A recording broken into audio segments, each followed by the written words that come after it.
Okay, I'm going to continue my commentary on this book right here by giving you definitions to a couple of words.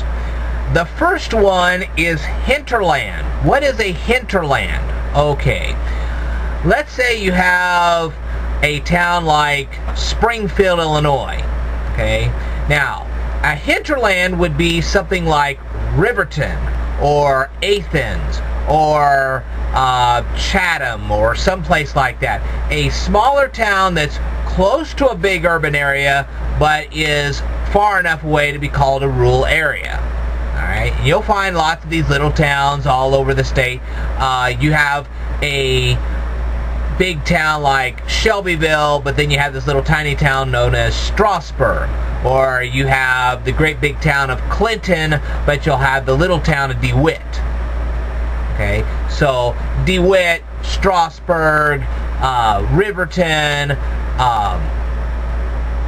Chatham, those kind of towns, those would be known as hinterlands. Okay?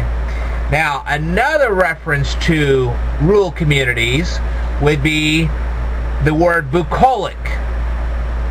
And I may not pronounce that right, but I think it's bucolic.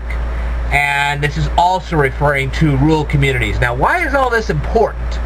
Okay, when Herod Augustus built those great big towns in Galilee, he took away the opportunity of all those people that used to live in Galilee.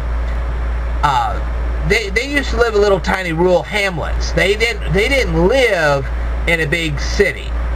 So when it came to taxes, they could avoid the taxes because they were in a rural community and there was no big city to report to. Well, when those two great big cities were built, and I talked about those in a previous video, then they couldn't get far enough away from the big cities to not pay the taxes. And that's what caused a lot of their poverty. See what I mean? And that's very important to know when you're dealing with something like this. Alright, I will tell you more in a future video. Stay tuned.